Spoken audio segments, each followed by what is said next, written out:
মাছ দুই পিস আমি লাল লাল করে ভাইজে নিব সুন্দর করে। এটা পাঙ্গাস মাছ, এটা আমি মাছের বড়া বানাবো, এই জন্য আমি লাল লাল করে ভাইজে নেব। এই মাছ পাঙ্গাস মাছ খেলে ভালো হয়, যেহেতু এটা কাটা নাই। ভাইজে নিতেছি মাছগুলো। আচ্ছা, এই যে আমি আলুগুলো এইভাবে সিদ্ধ করে পরে আলুগুলো আমি হাতে চটকাই নিচ্ছি।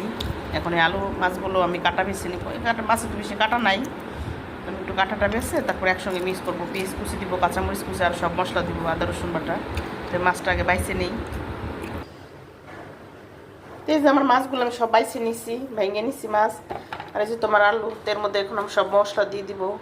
দিয়ে দিলাম কাঁচামরিচ কুচি,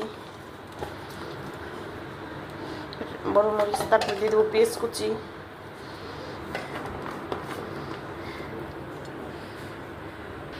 তারপরে দিয়ে দেবো একটু রসুন বাটা,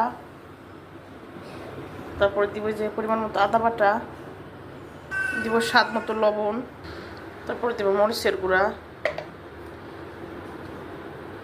ধনিয়ার গুঁড়া,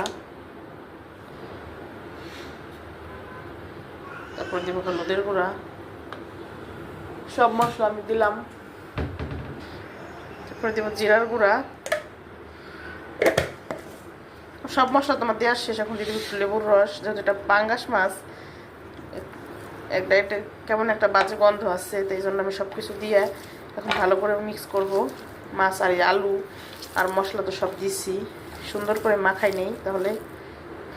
তো এই যে আমার মাখানো হয়ে গেছে। এখন আমি যে বড়ার মতো শেপ দিয়ে তারপর আমি তেলে এটা ভেজে নিব, গরম গরম তেলে। তো একটু ঝালের পরিমাণ বেশি দিতে হবে, যেহেতু এটা মাছ। মাছ এমনিতে মিষ্টি মিষ্টি লাগে, একটু ঝাল দিলে খেতে ভালো লাগবে। তোমার প্যানটা গরম হয়ে গেছে, আমি তেল দিয়ে দিয়েছি প্যানে। আর এখানে যে আমি এগুলো শেপ দিয়ে নিতেছিলাম, এই যে ছোটো ছোটো কাবাবের মতো, এখন আমি তেলে এটা ফ্রাই করে নিব। বেশি ডুবো তেলে দেওয়ার দরকার নাই, পরিমাণ মতো তেল দিয়ে ভাজতেছি আমি। দিয়ে আমি এসে ইচ্ছে করে ছোটো ছোটো করে, বেশি বড়ো করে ভাজলাম না, মিডিয়াম সাইজ করে ভাজতেছি।